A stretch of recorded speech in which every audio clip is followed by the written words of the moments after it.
Hi friends, welcome back to my channel. Here is a non-spoiler movie review of the film Pushpa The Rule. First thing was movies తర్వాత నా experience చెప్పాలంటే నిజం friends చాలా అంటే చాలా height చేసింది అనమాట ఈ మూవీ అయితే.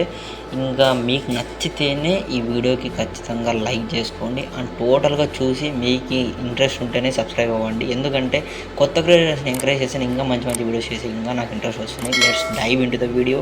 పుష్ప ఇంకా ఈ మూవీ గురించి మాట్లాడుకుంటే ఏం లేదా ఫ్రెండ్స్, చక్కగా వెళ్ళిపోండి ఎంతన్నా కానీ. నేనైతే 1000 రూపీస్ పెట్టినాను, మీరు 2000 అయినా కానీ పర్లేదు, ఖచ్చితంగా వెళ్ళి థియేటర్గా ఎక్స్పీరియన్సే చేయండి. మీకు అర్థమవుతుంది మూవీలో ఎంత డెప్త్ ఉంది, అసలు మాస్ని ఇలా కూడా కూడా తెలుస్తుంది.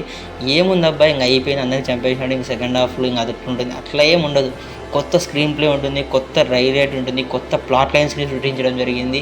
చాలా అంటే చాలా బాగుందన్నమాట. మనకి ఏదైతే ఫస్ట్లో అంటే పుష్ప ది రైస్లో మనకి ఫస్ట్లో టైటిల్స్ కార్డ్స్ దగ్గర ఒక చిన్న స్టోరీ చూపిస్తాడు. ఫస్ట్లో చైనాలో ఇలా వాళ్ళ పెళ్ళి జరిగినప్పుడు ఆ వైలన్ ఇస్తారు, ఆ వైలన్ ఎక్కడ తయారైంది, అది ఎక్కడ డెలివరీ అయింది, ఆ వుడ్ ఎక్కడ జరిగింది, అలా తిరుగుకుంటూ చూపిస్తారు కదా. సేమ్ మళ్ళీ అక్కడి వరకు ఈ స్టోరీని తీసుకువెళ్ళడం జరిగింది. ఆ మధ్యలో ఈయన పొలిటికల్లో మన పుష్ప పొలిటికల్లో కూడా ఎలా రూల్ చేసినాడు, అందులో దిగిన తర్వాత ఎంతమందిని తొక్కినాడు, చాలా అంటే ప్రతి ఒక్క సీన్ చాలా డీటెయిల్ ఎక్స్ప్లెయిన్ చేయడం జరిగింది. సూపర్గా ఉందన్నమాట. మెయిన్గా ఎస్పెషల్లీ క్లైమాక్స్ దగ్గర, ప్రీ క్లైమాక్స్ దగ్గర ఆ ఏదైతే జాతర మనం బయట చూసానో పెద్ద మాత జాతర వాళ్ళ వీళ్ళవి, నేనైతే ఈ 2 చూశానంటే అసలు ఈ మూవీలో చూపిస్తారు చూడండి, చాలా అంటే చాలా హై ఉంది. అసలు నడుచుకుంటూ ఆ చీర కట్టుకొని అది వెనకాల ఫ్లెక్స్ చేసి వస్తా అంటే ఆ టైంలో బీజిఎం స్కోర్ అయితే సూపర్ అబ్బాయి, ఇంకేం మాట్లాడలేం.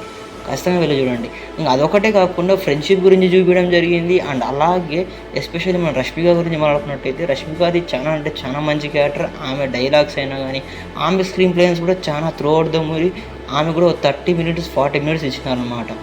మన ఫాజిల్ గారిది అయితే మామూలుగా మన ఫస్ట్ హాఫ్లో ద రైస్లో ఆయన చాలా స్కోప్ చాలా తక్కువ ఇచ్చినారు. ఇంకా ఇందులో అయితే ఆయన ఎలా ఆలోచిస్తాడు, ఆయన ఎలా విధానంగా ఉంటుంది, ఆయన స్క్రీన్ ప్రెజెన్స్ చాలా అంటే చాలా డిఫరెంట్గా ఉంది. ఇంకా మీరు థియేటర్కి వెళ్ళండి, వెళ్తేనే మీకు అర్థమవుతుంది అనమాట ఎందుకంతగా చెప్తున్నాను.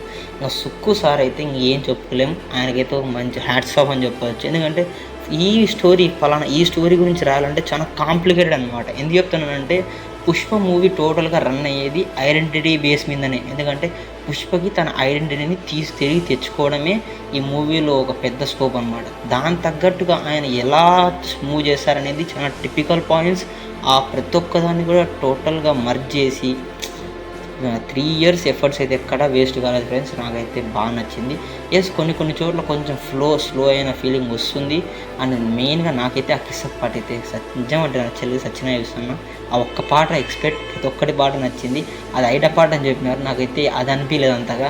మెయిన్గా ఆ ఫీలింగ్స్ పాట అయితే నాకు చాలా అంటే చాలా హై ఇచ్చింది. మీకెంతమందికి ఆ పాట నచ్చిందో కింద కమెంట్ బాక్స్లో తెలియజేసండి.